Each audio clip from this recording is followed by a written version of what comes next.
Ma tā upu se furuiva, o le fe awa Esekia ia Isaia, o le fasinga o awa Asuria ele angelu. Ua whaalongo ile tupu Esekia, o na saeia ile ia o na ofu, ua lava ile ia tala tala, o na ulufale ile o ia ile fale o Yehova. Wana awina atu foi o Eliakimo o le pule ile ainga, ma se vena le tusi upu, a toma to e ina o le au Faitaulanga, ua lava ia tala tala. E o ane ia Isaia le profeta, le atali o Amota.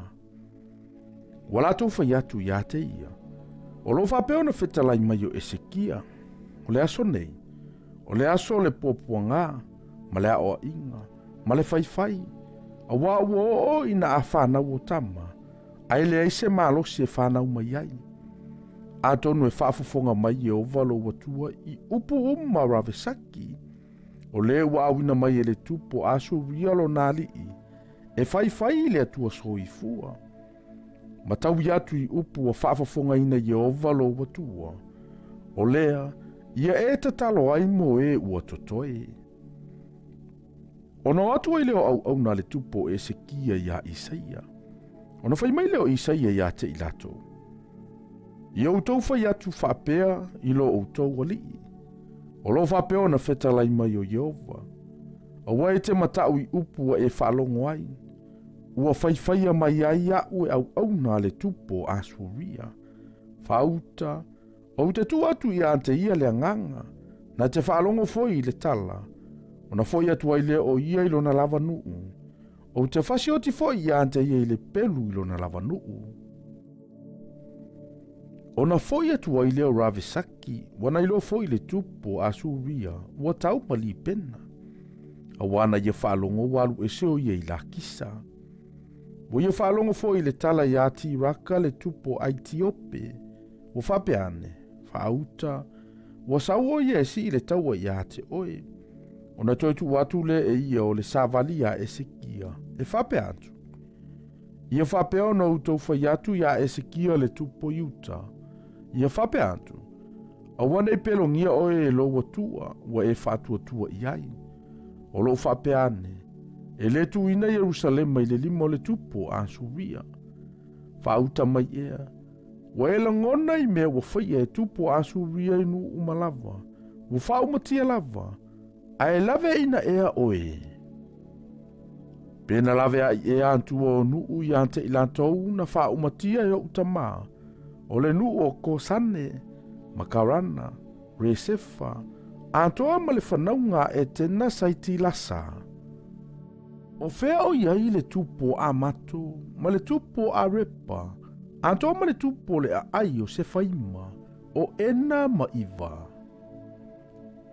Ua talia Esekia le tusi nai lima o le savali, ua Faitauai. O nā lua ea leo Esekia i le whale o Yehova, ma fofola atu ai i lumo Yehova. O na tatalo atu ai leo Esekia i lumo Yehova, ua whape atu. Yehova e, le atua o Israelu, o lea fio i le vao kerupi, o oe lava na o oe, o le atua o malo uma o le lalolangi, na e whaia le langi ma le lalolangi. Yehova e, ia e liliu mai o ufofonga, ma ia whaafofonga mai. Yehova e, ia sila mai o ufofonga ma e sila fia, ma ia whaafofonga mai upo Sanerivi. O le ua awina mai le tasi e whai le atua soifua. Yehova e moni wa whaatafuna ina tupo Asuria o nuu atoa mo latou lau ili ele. Ua latou la fo ina atu fo i o latou watua i le afi. A waele ni atua i latou. A o mea na whaia e lima o tangata, o la au mamaa, o le mele ua latou wha umatia ai i latou. O le nei, Yehova e lo mātou watua, o te ai o iatu, ia e whaola mai a te i mātou ua ilo na lima, ina ia ilo ai e malo uma o le lalolangi, o oe lava o Yehova o le atua oe, na o oe lava. O na wina le Isaia le atali o amato le tasi a Esekia, ua whape atu. O lo whape ona whetalai mai o Yehova le atua o Israelu. Wa o whaalongo lava I lau tatalo ia te au ia sane rivi le tupu Asuria. O le afionga le nei watu lei mai ia Yehova ia te ia. Wa ino ia te oe le tamawhawhine tau pou wa Siona. Wa whatau emu o ia te oe. Wa lia I le tamawhawhine Jerusalema lo na ulu ia te oe. O ai ea ua upuleanga iai, ma whai iai. O ai ea ua whai iai upu whaasausili, ma whaasiasia iai. O le paia lavo Israelu. O au sava vali ua upuleanga ai I le alii, ua whapeane. Ua oalua ma le tele o ukari o te tumutumu o maunga I tu o le panona.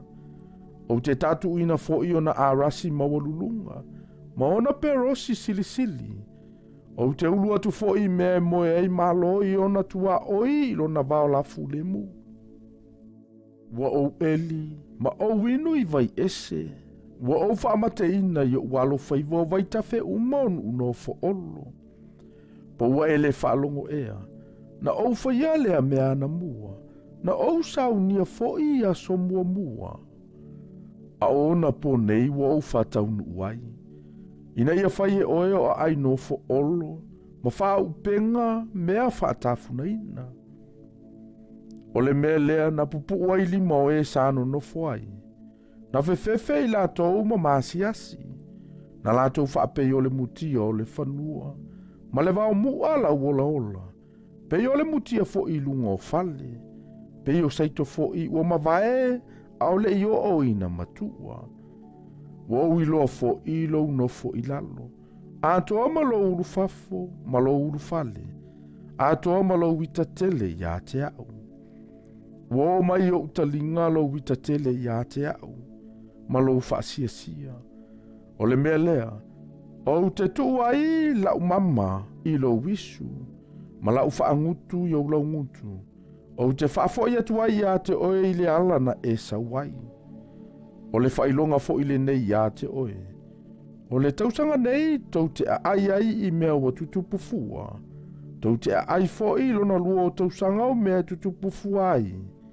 A o le tausanga e tolu. Iau tau lulu ai saito. Ma iau tau sele sele. Iau tau toto ina to vine.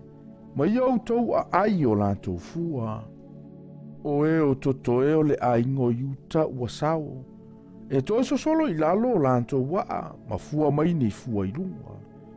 A wae o atu o toto na Jerusalema. O ua sao fo o atu nei le maunga o Siona. E whaiale nei mea ele ma ele ngao Yehova.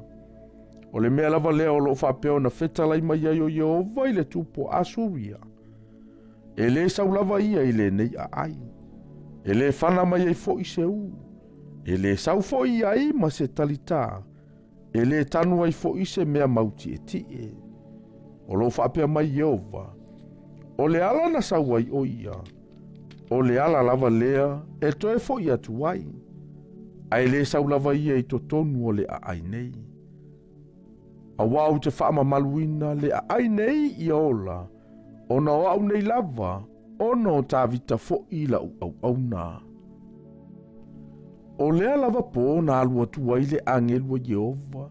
Ua fasile to ngala wapi o Asuria. O tangata se la wafe ma fe valu se fulu ma fe lima. Wala o lato na toto I le taia o lava. Fauta. O tangata oti I lato uma. O na alue se ele o sane rivi le tupu Asuria. Ua alu ma fo I atu I Nineva. Ua no foai. Sa ifo o ia I le fale o ni se roro na tua. O na fasia le o ia o na tali. O atameleko ma salese. O na laso o sola I le nu o Ararata. O na solo aia ne ai lea o Esarata lo na tali. E fai matupu.